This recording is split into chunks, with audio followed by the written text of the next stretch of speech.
It was a bright, sunny afternoon at Battersea Funfair in London. The air was filled with the joyous sounds of children's laughter and the delightful chimes of amusement. However, a day of laughter and delighted screams soon turned into one of terror. The Big Dipper roller coaster, carrying mostly kids and teenagers, unexpectedly started going backward down the tracks. Screams erupted, and terrified onlookers watched in disbelief as it finally crashed violently.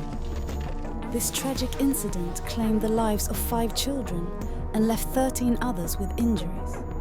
And to this day, it remains the deadliest roller coaster disaster of all time. The Big Dipper roller coaster was a famous part of Battersea Funfair on London's South Bank, initially set up during the 1951 Festival of Britain, a nationwide event meant to boost the country's spirits. Battersea was affectionately regarded as London's seaside fun park, with its location in the capital attracting a vast population. The organisers constantly updated the mix of rides and always incorporated the latest attractions, making it a showcase for the whole country. The funfair was supposed to be in operation for just a year. However, it was so beloved that it continued.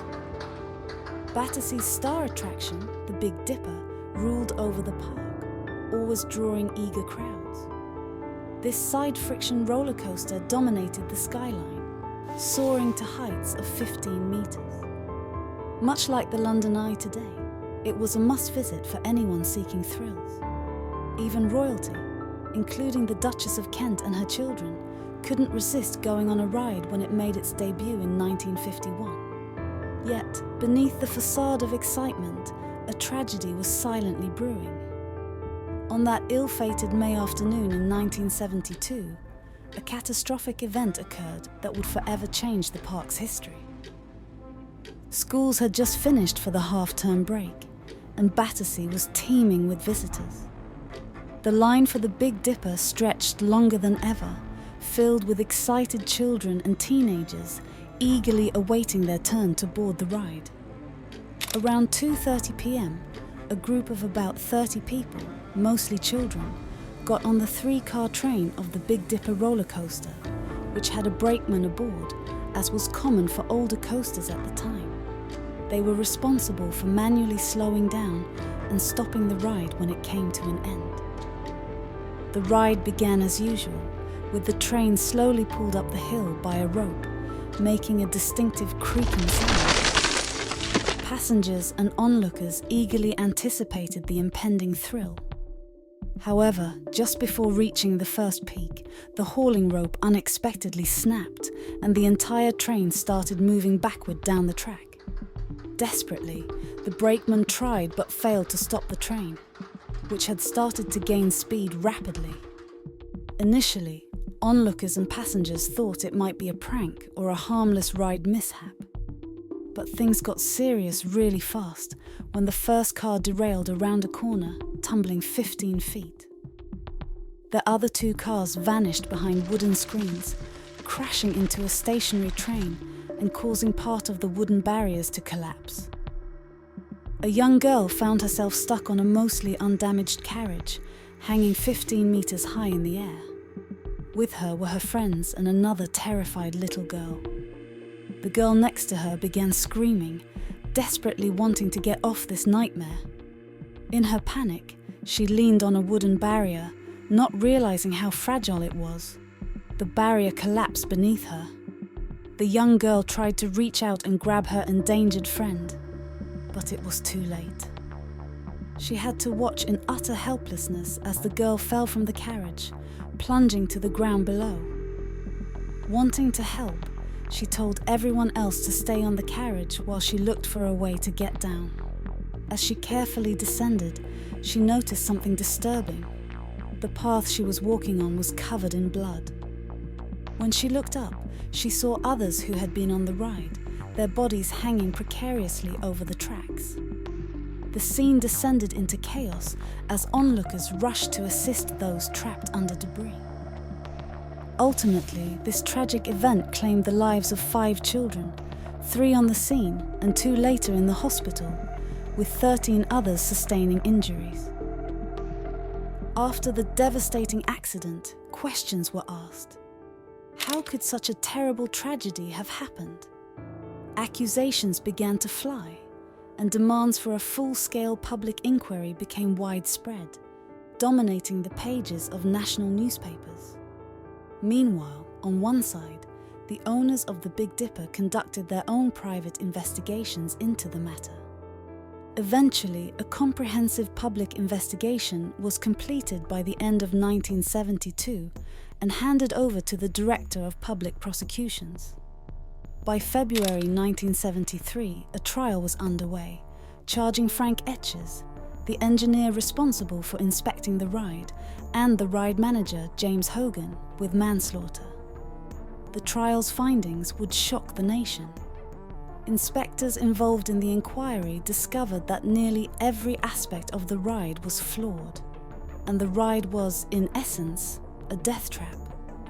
As the roller coaster climbed the incline, the haulage rope, already in dismal shape, snapped. It wasn't even properly secured in the gripping device, a ticking time bomb that went unnoticed until disaster struck.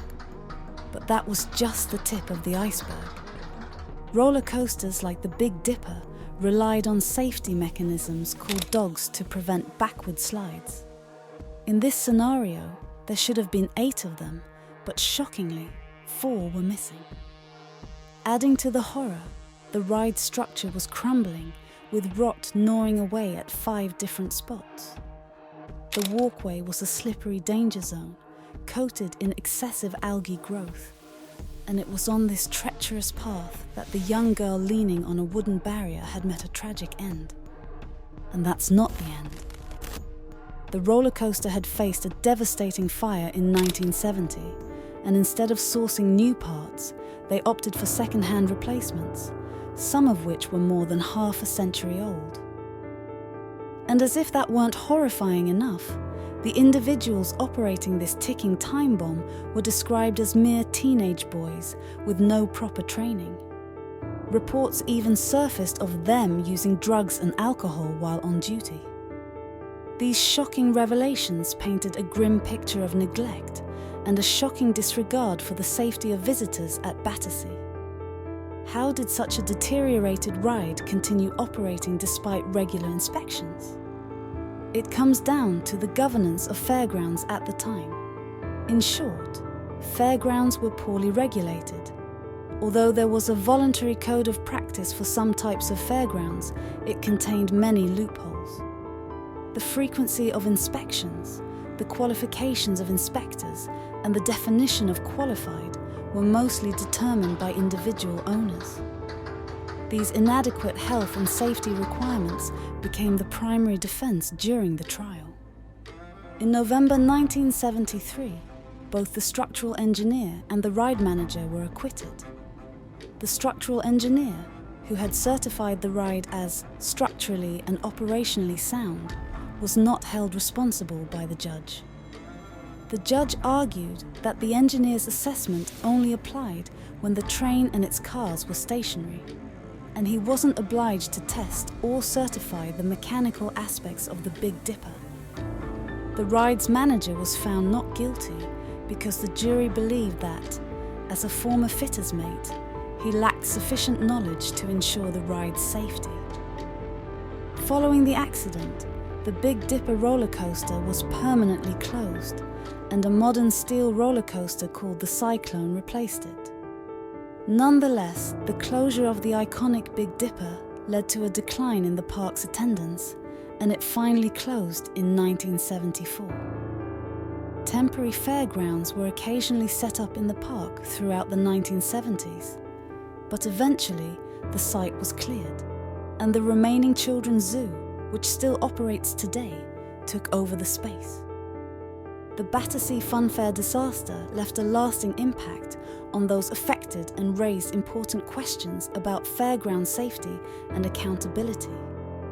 And while the disaster did lead to some changes in the law, It took nearly 2 years from the accident for fairgrounds to be brought under health and safety regulations that covered the safety of the public. Today, very little remains to indicate that the fairground ever existed. However, in May 2022, a tree was planted to commemorate the 50th anniversary of the disaster. If you found this narrative captivating, you'll definitely want to check out another video.